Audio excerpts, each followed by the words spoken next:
नमस्कार साथियों, शिक्षा संकल्प यूट्यूब चैनल पर मैं स्वरूप सिंह। तमाम साथियों की क्वेरी थी कि क्वेश्चंस डिलीट होने के बाद मार्क्स का विवरण किस प्रकार होगा। जैसे कि हम अगर देखते हैं कि अपने सेकंड पेपर या फर्स्ट पेपर कोई भी हो, हम सेकंड पेपर का उदाहरण लेते हैं। 150 क्वेश्चन है। कितने? 150 क्वेश्चन है। अगर 150 क्वेश्चन में से हमारे 3% अगर डिलीट हो जाते हैं तो हमारे 147% बचते हैं।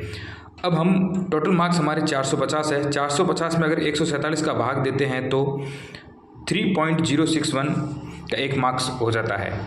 तो इस बार अधीनस्थ बोर्ड इस प्रकार से मार्क्स डिस्ट्रीब्यूट नहीं करेगा साथियों, क्योंकि अध्यापक भर्ती में जो पैटर्न अपनाया गया वही पैटर्न जूनियर अकाउंटेंट भर्ती में अपनाया जाएगा। तो साथियों, मैं आपको बता देता हूं कि मार्क्स का डिस्ट्रीब्यूट कैसे होगा। अपने पास कुल 6 सब्जेक्ट थे और 6 सब्जेक्ट में 25-25 क्वेश्चंस के सब सब्जेक्ट थे। जब 25-25 क्वेश्चन के सब्जेक्ट होते हैं और एक क्वेश्चन 3 मार्क्स का होता है तो टोटल 450 मार्क्स का हमारा सेकंड पेपर था और फर्स्ट पेपर भी था। अब हम सेकंड पेपर का उदाहरण लेकर समझते हैं कि RSR जैसे 25 क्वेश्चन है टोटल और 75 मार्क्स का है। जैसे 3 क्वेश्चन अगर डिलीट होते हैं तो 22 क्वेश्चन बच गए। अब 25 क्वेश्चन के हिसाब से अगर एक क्वेश्चन देखें तो 3 मार्क्स का होता है तो 75 मार्क्स टोटल बनते हैं। अब 25 × 3 करते हैं तो 75 मार्क्स का अपना RSR राजस्थान रूल्स के होते हैं। अगर राजस्थान रूल्स में अगर 3 क्वेश्चन डिलीट हो रहे हैं तो एक क्वेश्चन अब आपका 75 में से अगर मैं 22 का भाग देता हूं, क्योंकि अपने पास 22 क्वेश्चन बच गए, तो अब एक क्वेश्चन अपना 3.4090 का हो गया, यानी 3.4090 का हो गया। और ये सेक्शन वाइज चलेगा, अर्थात सबका भारांक पार्ट वाइज होगा, ओवरऑल में नहीं डिस्ट्रीब्यूट किया जाएगा।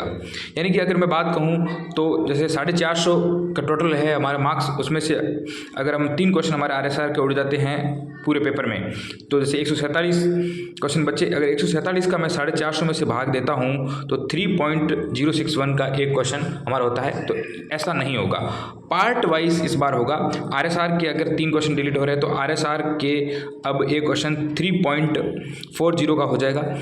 इसी प्रकार अगर आगे मैं बात करता हूं, अगर कुछ जनरल अकाउंट रूल्स के अगर 2 क्वेश्चन डिलीट हो रहे हैं तो वही 75 में से आप 23 का भाग दोगे तो वो उतने क्वेश्चंस, एक क्वेश्चन उतने का बन जाएगा। यानी पार्ट वाइज आपका चेक किया जाएगा, ओवरऑल में आपके मार्क्स डिस्ट्रीब्यूट नहीं होंगे। जिस पार्ट के अंदर जितने क्वेश्चन डिलीट हो रहे हैं उस क्वेश्चंस का उतना भारांक बढ़ जाएगा और ऐसे ऐसे करके सेपरेटली आपके क्वेश्चंस में मार्क्स डिस्ट्रीब्यूट होंगे। ऐसा नहीं है कि जैसे कि आपके 3 क्वेश्चन डिलीट हो रहे हैं तो 450 का टोटल हमारा पेपर है, उसमें से 147 का भाग दे देते, क्योंकि हमारे पास 3 क्वेश्चन डिलीट होने का 147 बच रहे हैं। तो इस प्रकार से इस बार नहीं होगा। Part wise, section wise RSR का अलग होगा, GF एंड R का अलग होगा, इकोनॉमिक्स का अलग होगा। अकाउंट के अगर जैसे 2 क्वेश्चन डिलीट हो रहे हैं तो 75 में से 23 का भाग देकर वो जो एक क्वेश्चन है वो बन जाएगा। जैसे कि 75, अब 2 क्वेश्चन डिलीट हो रहे हैं तो अब 23 का यहाँ भाग दिया जाएगा। अब जो एक क्वेश्चन का भारांक आएगा उसमें जितने अपने सही हो रहे हैं उससे वो इंटू करके आपके मार्क्स जोड़े जाएंगे। तो इस प्रकार सेपरेटली हर एक पार्ट के अलग अलग क्वेश्चंस का भारांक होगा। साथियों, इस प्रकार से इस बार होने वाला है जो अध्यापक भर्ती के अंदर हुआ है। तो इसमें हर एक क्वेश्चंस के अलग अलग भारांक बढ़ जाता है, पार्ट वाइज, सेक्शन वाइज इसका अलग से ही देखा जाएगा। सीधा टोटल क्वेश्चन में से डिलीट नहीं होंगे। तो कई विद्यार्थियों की इसमें भ्रांति थी, उसको मैं दूर करने के लिए ये मैंने वीडियो बनाया था। धन्यवाद साथियों।